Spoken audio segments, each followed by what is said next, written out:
السلام عليكم ورحمة الله تعالى وبركاته. كسر بهذا 10 كيني فوتوشوب.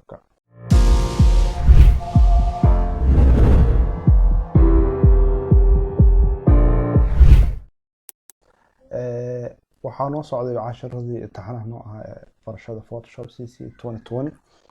marka qaybtani waxay ku saleysan tahay barashadii toolska. hore waxaan soo baranay move tool iyo sida loo isticmaalo. cashirkan waxaan ku baran doonaa mid kamid ah toolska oo lagu magacaabo Marquee tool. Marquee tool hadda aragtid ama aan ku sheego wuxuu u muuqdaa sidatan. sidatan waxaan u jeedaa Marquee tool wuxuu leeyahay maxaa la isagoo rectangle ah sida kan aad u jeedaan. Marquee oo rectangle ah sidoo kale wuxuu leeyahay Marquee oo circle ah. sidoo kale waxaa laga yaabaa inuu leeyahay Marquee oo maxaa lagu magacaabaa shape kale, laakiin waxaa lagu magacaabaa ayaga naftirkooda Marquee tool.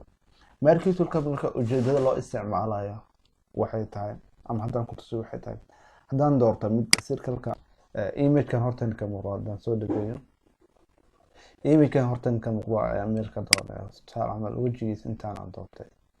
qaybtan yar aan doortay aan waxba isticmaalin kaliya qaybtan yar aan doortay ee Marquee toolka haddaan ku aado meesha rabto ku aadanaysaa.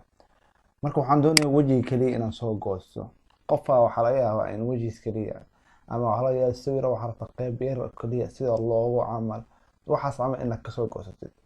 sawir diyaarsan laakiin loogo ama calaamad yar ama qof jirkiisa qayb kamid ah aad rabtaa inaad soo jirtid waxaad u isticmaali doontaa Marquee toolska. markaad dooratid aan ku celi markale Marquee toolka position-ka rabtaa dooranaysaa.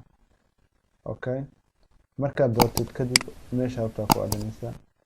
markaad doortid meesha rabtid kadib waxaad doonaysaa move toolka, kadibna caadi aad soo jeerinaya waa kaas adoo waxba sameyn waa ujeedaa wuu soo dhaqaaqay booskii joogay maana booska rabtaa geysanaysaa. haddaa u baahan tahay taa waxaa geysan kartaa maxaa lagu magacaabo sawirka kuu diyaarsan aa geynaysaa. marka Marquee tool kan oo maxaa circle-ka waa sidaas sidaada kusoo laabano kaas wuxuu ah circle-ka. haddaan rectangle-ka aan tijaabino rectangle sidaan ayuu shaqeyn doonaa.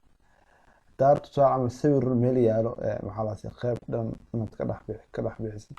tusaale ninkan waxaan rabaa in qaybtana inaan ka doorto hal ahaan rabaa inaan ka doorto hal dhan inaan jeex rabaa. marka sawirada qaar waxaa jiro badanaa loo isticmaalo sawirada isku dul saaran la jarjaray aa moodid in Marquee tool loo isticmaalo. marka haddaan rabo inaan qaybtan dhan aan ka bixiyo move toolkan dooranaya qaybtan dhan waxaa leeyahay ka bixi meesha oo ujeedaa qofkan qaybtas dhan way ka baxday.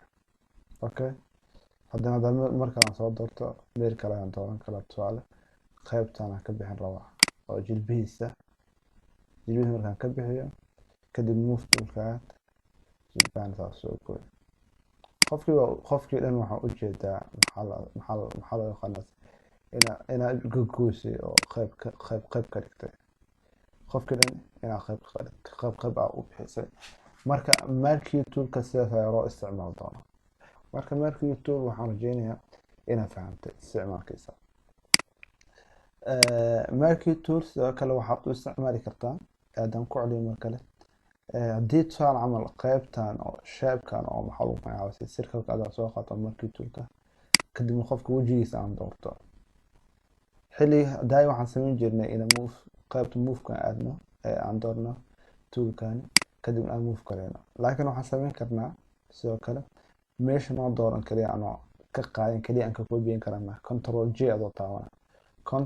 J adoo taawana qaybtaasi oo Marquee toolka oo ku koobiyo iskreesmanta waatan. intan waxaan ujeedaa layer cusub inuu kusoo darsamay. marka waa sharxi doonaa layerka insha allah. layerka cashar gooni aan ka diyaarin doonaa layerka si loo isticmaalo. marka ujeedaa in qayb kala soo doortay sawirkiin uusan saameyn ku yeelan qofka sawirkiisa uusan saameyn ku yeelan.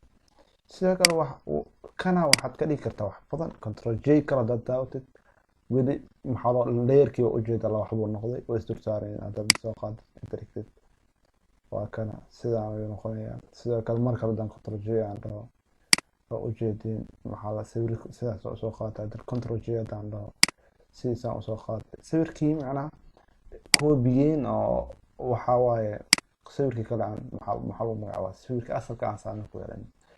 sawir noocan markaa edit gareynayso waxaa lagu magacaabaa non destructive photo editing macnaha sawirkaaga asalka ah saameyn ku meelana marka waa kana u jeedin Mercury toolka sidaan ayaa loo isticmaali doonaa marka isticmaalka damar aan fahantay Mercury tool waxaan rajeynayaa in qaybtan toolska Mercury aan ka gudbi doono qayb kale aan gudbi doono marka intaan qayb kale aan ku kulmi doono sidaas iyo nabad geliyo Open eye, feel the waves cut through me, hypnotized by the sounds I'm breathing in. Hold tight.